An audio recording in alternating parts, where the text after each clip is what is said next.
a quiet town where nothing much ever happened, Officer Mark Reynolds was a familiar face. He had been on the police force for over 2 decades and was known for his strict demeanor and no-nonsense attitude. To some people in the community, he was a dependable officer who kept the streets safe. But to others, especially those from minority communities, he was someone to be wary of. Over the years, whispers about his behavior had spread like wildfire. People talked about how he always seemed harsher when dealing with individuals of color, often jumping to conclusions before even hearing their side of the story. On one particularly humid evening, as the sun dipped below the horizon and painted the sky orange, Reynolds found himself patrolling near an upscale neighborhood. The area was usually calm, filled with well-maintained houses and families enjoying their evenings. It wasn't the kind of place where trouble typically brewed. But tonight, something felt different. Maybe it was the heat making everyone uneasy, or maybe it was just another ordinary night destined to become extraordinary. As Reynolds drove down a tree-lined street, his attention was drawn to a car up ahead. The driver had made an abrupt U-turn at an intersection without signaling, a clear traffic violation. Without hesitation, Reynolds flipped on his flashing lights and pulled the vehicle over. As he approached the car, he noticed that the driver appeared young, likely still in her teens. She was African American, sitting behind the wheel of a modest sedan. Her hands were gripping the steering wheel tightly, her knuckles white with nervousness. This was Maya Thompson, a bright 19-year-old college student who had recently started her second year at a prestigious university. She was smart, ambitious, and full of dreams. That evening, she had been driving home after spending hours studying at the library. Tired but determined, she hadn't meant to make the illegal turn. It was simply a momentary lapse in judgment caused by fatigue. Little did she know that this small mistake would lead to a life-altering event. Reynolds tapped on the window with the back of his hand, motioning for Maya to roll it down. His tone was sharp as he asked for her license and registration. "You know why I stopped you?" he barked, his voice cutting through the silence of the evening. Maya nodded quickly, her heart racing. I'm sorry, sir," she stammered. "I didn't mean to make that turn. I'll be more careful next time." But Reynolds wasn't satisfied. He leaned closer to the window, peering into the car with suspicion. "Keep your hands where I can see them," he snapped, his eyes narrowing. Maya froze, unsure of what to do. Her mind raced as she tried to process the situation. She hadn't done anything wrong besides the minor traffic infraction, yet the way Reynolds spoke to her made her feel like a criminal. Desperate to comply, Maya reached toward the glove compartment to retrieve her registration. It was a simple routine action, one she had done countless times before during previous traffic stops. But to Reynolds, the movement looked suspicious. In his line of work, every gesture could mean danger, and his instincts screamed caution. Without giving Maya a chance to explain herself, he drew his weapon and fired a single shot through the driver's side window. The sound of the gunshot echoed through the otherwise peaceful neighborhood, startling nearby residents. Maya cried, out in pain, clutching her chest where the bullet had struck her. Blood began to seep through her fingers as panic set in. She couldn't believe what had just happened. Why had this man shot her? What had she done to deserve this? Unbeknownst to Reynolds at the time, the person he had just shot was none other than the daughter of federal judge Evelyn Thompson, a highly respected figure in the legal world. Judge Thompson was known for her fairness, wisdom, and unwavering commitment to justice. When news of the shooting reached her, she was devastated. Her only child, her pride and joy, was lying in a hospital bed fighting for her life, all because of a routine traffic stop gone horribly wrong. Word of the incident spread quickly, thanks in part to bystanders who witnessed the scene and captured parts of it on their phones. Videos of the aftermath circulated online, showing Maya slumped over the steering wheel and emergency responders rushing to her aid. Social media exploded with outrage as people demanded answers. How could this have happened? Why had Reynolds reacted so violently to such a minor offense? For the residents of the town, the shooting brought long simmering tensions to the surface. Many pointed to Reynolds' history of controversial behavior, citing numerous complaints filed against him over the years. Some claimed they had been unfairly targeted during traffic stops, while others accused him of using excessive force. Yet, despite these allegations, Reynolds had managed to keep his job, shielded by a system that often turned a blind eye to misconduct within its ranks. As the days passed, the story gained national attention. News outlets picked up the case, highlighting not only the tragedy of Maya's injury, but also the broader issue of racial bias in law enforcement. Protesters took to the streets holding signs that read "Justice for Maya" and "Enough is enough." They called for accountability, demanding that Reynolds face consequences for his actions. Meanwhile, Maya remained hospitalized, her condition critical but stable. Doctors worked tirelessly to save her life, performing surgeries and administering treatments around the clock. Friends and family gathered outside her room praying for her recovery. Despite the physical pain she endured, Maya remained strong, drawing strength from the love and support surrounding her. Back at the police station, internal investigations into Reynolds' conduct began almost immediately. Files were reviewed, witnesses interviewed, and past incidents scrutinized. What investigators uncovered was alarming. There was a disturbing pattern of behavior, instances where Reynolds had used unnecessary force, made derogatory remarks, or shown blatant disregard for proper procedure. Yet each time disciplinary actions had been minimal or non-existent. It was clear that systemic failures had allowed someone like Reynolds to remain on the force for so long. As the community grappled with the fallout, questions lingered in the air. Would there be justice for Maya? Could this tragedy serve as a catalyst for change? For now, all anyone could do was wait and hope that the truth would eventually come to light. The days following the shooting felt like a storm brewing, with emotions running high and tensions simmering just beneath the surface. News of the incident spread far beyond the small town where it had occurred, reaching national headlines within hours. Social media became a battleground of opinions, with hashtags like "Justice for Maya" trending across platforms. Videos captured by witnesses showed fragments of the chaotic scene. Reynolds yelling at Maya, the sudden flash of gunfire, and the horrified reactions of bystanders. These clips were shared millions of times, each view adding fuel to the growing outrage. Judge Evelyn Thompson, a figure revered for her integrity and fairness, broke her silence in a powerful public statement. Standing before a podium outside the hospital where Maya was recovering, she spoke with both strength and vulnerability. Her voice trembled as she described the anguish of seeing her daughter fight for her life. "My child is lying in that bed because of fear disguised as authority," she said, her words cutting through the noise. "This isn't just about one officer or one moment. It's about a system that allows prejudice to thrive unchecked." Her speech resonated deeply, not only with those who knew her personally, but also with countless others who saw themselves or their loved ones in Maya's story. Judge Thompson's words struck a chord, igniting conversations about racial bias in law enforcement and the urgent need for reform. She vowed to seek justice not just for Maya, but for all victims of similar tragedies. Her resolve inspired many, turning her into a symbol of hope amid despair.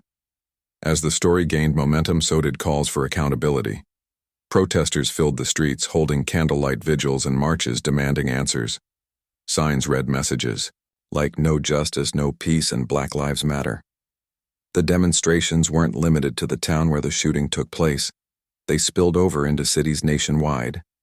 People from all walks of life joined in solidarity, united by a shared desire for change. Some carried photos of Maya, while others held portraits of other individuals who had lost their lives in encounters with police officers. Meanwhile, investigators worked tirelessly to piece together what had happened that fateful evening. They reviewed body camera footage, interviewed witnesses, and combed through Reynolds' personnel file. What they uncovered painted a troubling picture. Complaints against him dated back years, some alleging racial profiling, others accusing him of using unnecessary force during arrests. In one instance, a young man claimed Reynolds had slammed him against a car simply for walking home late at night. Another case involved a woman who said he had mocked her accent and threatened to arrest her if she didn't shut up. None of these complaints had resulted in serious consequences for Reynolds. Instead, they had been brushed aside or dismissed altogether. The revelation shocked even those who thought they understood the extent of Reynolds's misconduct. It became painfully clear that his actions were not isolated incidents but part of a larger pattern, one enabled by systemic failures within the police department.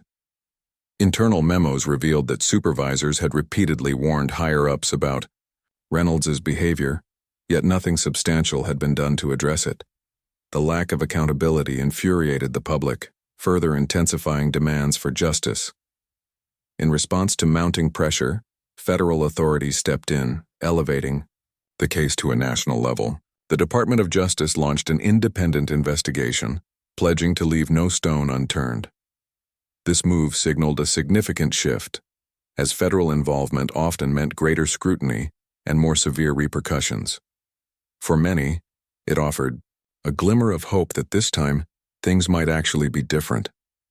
While the legal process unfolded, Maya remained in the hospital, slowly regaining strength. Though she survived the shooting, the physical and emotional scars ran deep. Doctors explained that the bullet had narrowly missed vital organs, sparing her life but leaving lasting damage. Recovery would take months, possibly years, and there was no guarantee she'd fully regain her mobility. Yet despite the pain, Maya displayed remarkable resilience. Friends and family members described her as determined, clinging to hope even in the darkest moments. Visitors streamed in and out of her hospital room, offering support and encouragement. Among them were fellow students from her university, professors, and community leaders who admired her spirit. One visitor, a local civil rights activist named Clara Jenkins, spent hours talking to Maya about her future. "You have a voice now," Clara told her gently. "People are listening. Use it to make a difference." Those words planted a seed in Maya's mind, a vision of turning her trauma into something meaningful. Back in the town, the atmosphere grew increasingly tense. Supporters of Reynolds argued that he had acted in self-defense, claiming he believed Maya posed a threat when she reached into the glove compartment. They pointed out that policing was a dangerous job and that officers sometimes had to make split-second decisions under pressure. However, critics countered that Reynolds' history of discriminatory behavior suggested otherwise. They questioned why he hadn't given Maya a chance to explain herself before resorting to lethal force. Debate raged on talk shows, opinion pieces, and social media threads. Some defended Reynolds, insisting that he deserved leniency given the circumstances. Others condemned him, calling for harsh punishment to send a message that such behavior wouldn't be tolerated. The divide highlighted deeper societal issues, exposing fault lines that had long existed but rarely been addressed openly. Amid the chaos, one thing remained certain. The shooting had ignited a firestorm of activism and advocacy. Organizations dedicated to criminal justice reform seized the opportunity to push for policy changes. They called for stricter oversight of law enforcement agencies, mandatory de-escalation training, and greater transparency in disciplinary proceedings. Petitions circulated online, gathering hundreds of thousands of signatures. Lawmakers began drafting legislation aimed at addressing systemic racism and ensuring accountability in policing. For Judge Thompson, the experience was bittersweet. On one hand, she was grateful for the outpouring of support and the renewed focus on justice. On the other, she couldn't escape the reality that her daughter's suffering had become a rallying cry for change. Late at night, when the world seemed quiet, she sat by Maya's bedside, holding her hand and praying for healing, not just for her daughter's body, but for a broken system that had failed so many. As weeks turned into months, the case continued to dominate headlines. Every new development, whether it was a leaked document, a witness testimony, or a legal motion, kept the public hooked. Behind the scenes, lawyers prepared for what promised to be a landmark trial. Prosecutors meticulously built their case, determined to hold Reynolds accountable not only for the shooting itself, but also for the years of misconduct that had preceded it. Defense attorneys, meanwhile, strategized ways to portray the incident as an unfortunate accident rather than an act of malice. Through it all, the nation watched and waited, aware that the outcome of this case could set a precedent for how similar incidents were handled in the future. Would justice prevail? Or would the wheels of bureaucracy grind to a halt once again, leaving victims without closure? Only time would tell. But one thing was undeniable. The events of that summer evening had forever changed the lives of everyone involved. The trial of Officer Mark Reynolds quickly became one of the most talked about legal proceedings in recent memory. It wasn't just a case about a single incident. It was a courtroom drama that carried the weight of years of systemic injustice, racial bias, and public demand for accountability. Every day, reporters camped outside the courthouse, cameras rolling and notepads ready, eager to capture every twist and turn. Inside, the atmosphere was tense, with spectators packing the gallery, their faces reflecting a mix of anger, curiosity, and hope. From the very beginning, the prosecution made it clear they were going after more than just the shooting itself. They framed Reynolds' actions as part of a larger pattern of misconduct, arguing that his behavior had been shaped by unchecked prejudice and a lack of proper oversight. The lead prosecutor, a seasoned attorney named Lisa Chen, opened her case with a powerful statement. This isn't just about what happened on that summer evening. It's about the culture that allowed it to happen. A culture where some lives are valued less than others. To build their argument, the prosecution presented a mountain of evidence. First, they introduced the body camera footage from the night of the shooting. The video showed Reynolds approaching Maya's car with an aggressive demeanor, barking commands before even asking for her license or registration. When Maya reached into the glove compartment, Reynolds fired almost immediately, without issuing any warning. Prosecutors argued that this reaction was disproportionate and reckless, pointing out that Maya had been unarmed and posed no real threat. Next came witness testimonies. Bystanders who had seen the incident unfold described how Reynolds seemed unnecessarily hostile from the start. One man, a retired teacher named Harold Green, recalled feeling uneasy as he watched the interaction escalate. It felt like he was looking for trouble, Harold said under oath. She was just a young girl trying to follow instructions, but he acted like she was a criminal. But perhaps the most damning evidence came from Reynolds' own colleagues. Several former officers testified about his troubling behavior over the years. One officer recounted how Reynolds had once joked about pulling over another one of them during a routine patrol, using language that suggested racial bias. Another described an incident where Reynolds had slammed a handcuffed suspect against a wall, leaving bruises, simply because the man questioned why he was being detained. These accounts painted a picture of someone who operated with impunity, believing himself untouchable. Defense attorneys fought back fiercely, attempting to cast doubt on the prosecution's narrative. They argued that Reynolds had acted in self-defense, claiming he believed Maya was reaching for a weapon when she opened the glove compartment. To support this claim, they highlighted the inherent dangers of policing, emphasizing that officers often had to make split-second decisions based on limited information. In those moments, the defense attorney argued, you can't second-guess yourself. You act to protect your life and the lives of others. However, the defense faced challenges in convincing the jury. For one, there was no evidence suggesting Maya had intended to harm Reynolds. The glove compartment contained nothing but papers, her registration, proof of insurance, and a few receipts. Additionally, the prosecution countered the self-defense argument by pointing out that Reynolds failed to follow standard protocol.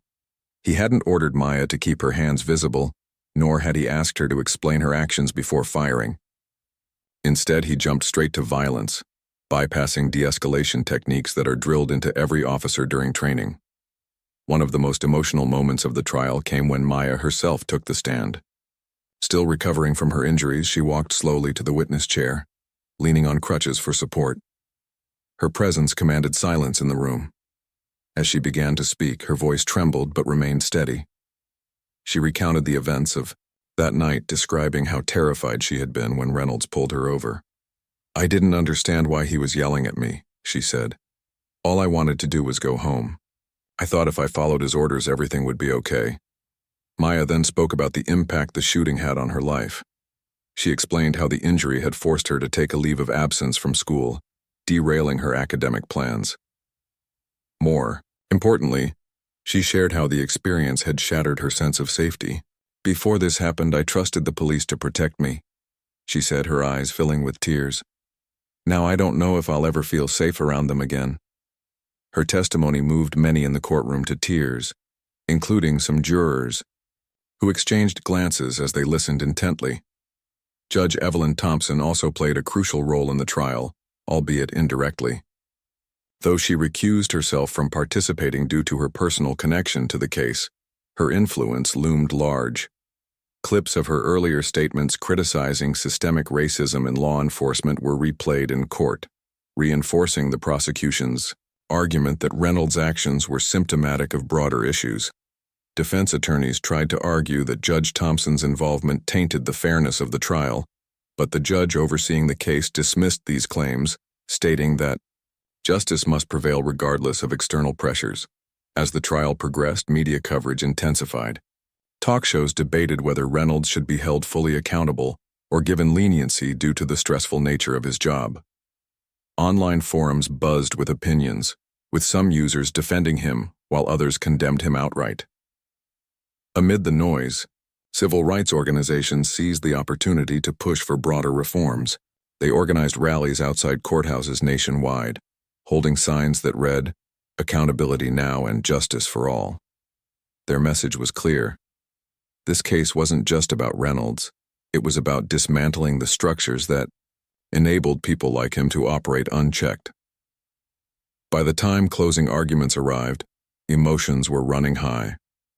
Prosecutor Lisa Chen delivered a passionate speech, urging the jury to consider the bigger picture.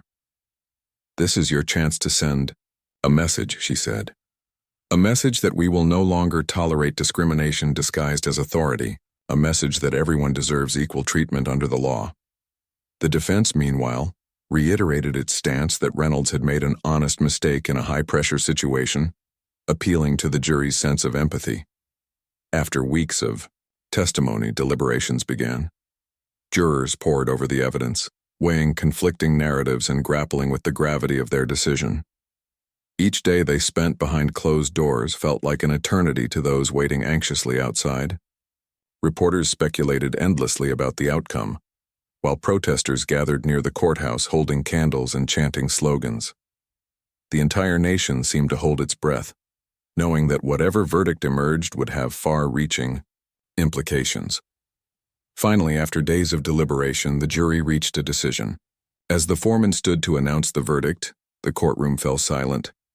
The tension was palpable, thick enough to cut with a knife. And then, in a moment that would reverberate across the country, the words rang out, "Guilty on all counts." Gasps filled the room, followed by murmurs of disbelief and relief. For many, it was a victory, not just for Maya, but for countless others who had suffered silently at the hands of systemic injustice. But the story was far from over. The sentencing phase awaited, promising yet another chapter in this landmark case. The sentencing hearing was a day that no one in the courtroom, or perhaps the entire nation, would ever forget. It wasn't just another legal proceeding. It felt like history unfolding in real time. Reporters lined up hours before the session began, jockeying for the best seats to capture every detail. Protesters gathered outside the courthouse, some holding signs of support for Maya Thompson and others calling for systemic change. Inside, the air was heavy with anticipation. Spectators packed the gallery, their faces reflecting a mix of hope, anger, and uncertainty. This was more than a verdict. It was a reckoning. When Officer Mark Reynolds entered the courtroom flanked by two bailiffs, he looked nothing like the stern figure people had grown accustomed to seeing on patrol. His shoulders slumped, his face pale and his eyes downcast. He seemed diminished, almost unrecognizable from the man who once commanded authority with a badge. As he took his seat at the defendant's table, whispers rippled through the room. For many, This moment symbolized the fall of someone who had long operated above reproach. The judge overseeing the case, Judge Margaret Hargrove, was known for her fairness and no-nonsense demeanor. She wasted no time addressing the gravity of the situation. "Today," she began, her voice firm but measured, "we are here to determine not only the consequences for the actions of one individual, but also to send a message about accountability, justice, and the values we hold as a society." Her words hung in the air, setting the tone for what promised to be an emotional and pivotal event. First to speak were the victims' advocates and members of the prosecution team. They painted a vivid picture of the pain inflicted on Maya Thompson, not just physically but emotionally and psychologically. Lisa Chen, the lead prosecutor, reminded the court of the evidence presented during the trial. Reynolds's pattern of discriminatory behavior, his failure to follow proper protocol, and the devastating impact of his reckless decision. "This isn't just about a single bullet fired into a car," she said. "It's about years of unchecked bias, fear disguised as authority, and a system that allowed such attitudes to fester."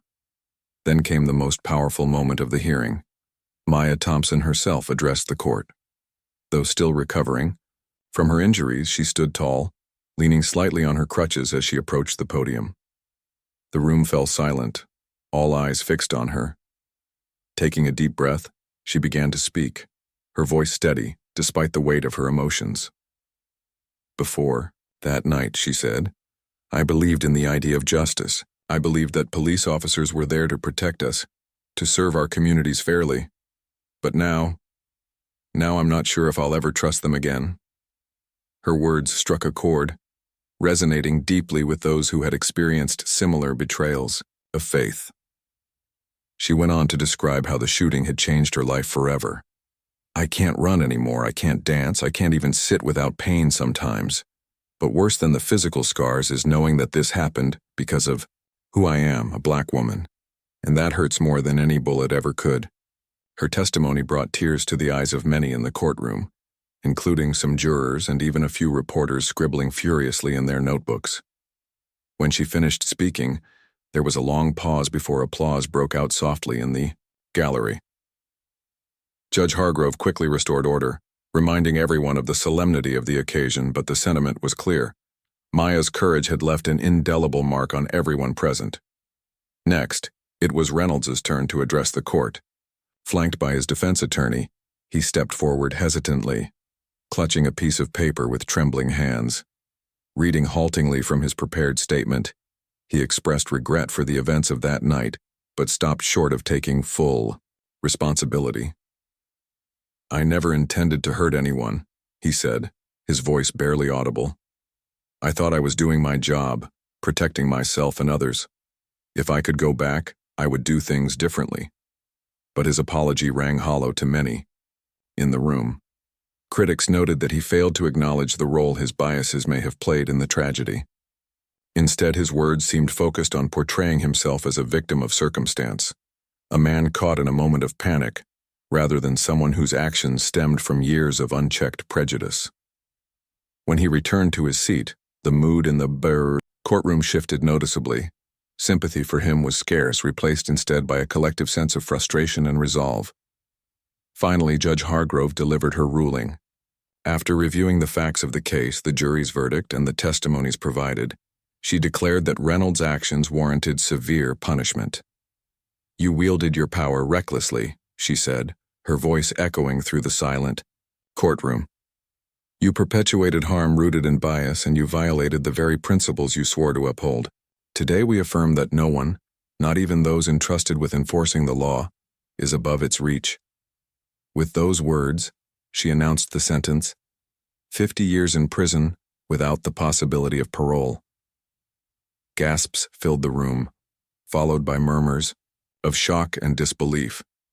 It was one of the harshest sentences ever handed down to a police officer in modern history, a reflection of the unprecedented nature of the case. Some applauded quietly, while others sat in stunned silence, processing the enormity of the decision.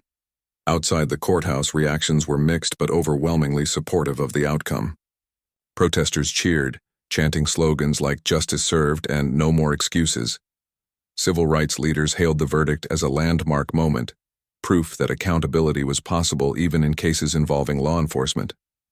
"This is a step toward healing," said Clara Jenkins, the activist who had visited Maya in the hospital. "But let's not forget, true justice means preventing tragedies like this from happening in the first place." Not everyone agreed, however. Supporters of Reynolds argued that the sentence was too harsh, claiming he had been made a scapegoat for broader societal issues.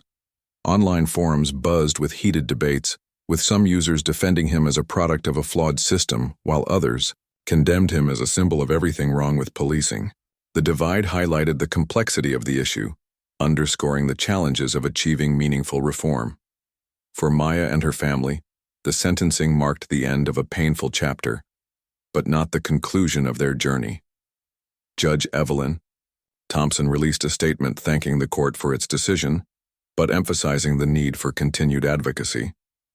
"While today's ruling brings us some measure of peace," she wrote, "our work is far from over. We must strive to create a world where no parent has to endure what I have endured, where no child has to live in fear of those sworn to protect them." As news of the sentence spread, it sparked conversations across the country about the future of policing. Lawmakers introduced bills aimed at increasing transparency within law enforcement agencies, mandating de-escalation training, and implementing stricter oversight mechanisms. Activists pushed for community-led initiatives designed to rebuild trust between marginalized groups and the police, and ordinary citizens, inspired by Maya's resilience, joined protests and signed petitions, determined to turn outrage into action. In the days that followed, images of Maya leaving the courthouse dominated headlines. Smiling faintly despite her injuries, she held her mother's hand tightly, looking both relieved and resolute. Though the road ahead would undoubtedly be difficult, she had emerged stronger, a survivor turned advocate, ready to fight for a better tomorrow. For Officer Mark Reynolds, the sentence marked the beginning of a new reality. Stripped of his badge and uniform, he became just another inmate in a sprawling correctional facility. Behind bars, he grappled with the consequences of his choices, wrestling with guilt, shame, and regret. Interviews conducted years later revealed a man struggling to reconcile his past beliefs with the reality of his downfall. While some viewed him as irredeemable, others saw him as a cautionary tale, a reminder of the dangers of unchecked power and prejudice. And so, as the dust settled and the media circus moved on to other stories, the legacy of the case lingered. It was a moment of triumph for some, a source of controversy for others, and a catalyst for change for many. One thing was certain: the events of that summer evening and the subsequent trial and sentencing had left an indelible mark on the Enos nation's conscience, forcing it to confront uncomfortable truths and inspiring a renewed push for justice and equality. Years passed, but the echoes of that fateful summer evening continued to reverberate through the lives of everyone involved, and through society as a whole. The case of Officer Mark Reynolds and Maya Thompson had become more than just a legal battle. It was a turning point, a moment that forced the nation to confront uncomfortable truths about bias, accountability, and justice. The ripple effects of the tragedy were felt far beyond the courtroom, shaping conversations, policies, and individual lives in ways no one could have predicted. For Maya Thompson, life after the shooting was a journey of healing, both physical and emotional. Though she survived, the bullet had left lasting scars, both visible and invisible. She underwent multiple surgeries and months of painful rehabilitation, learning to walk again and regain some semblance of her former self.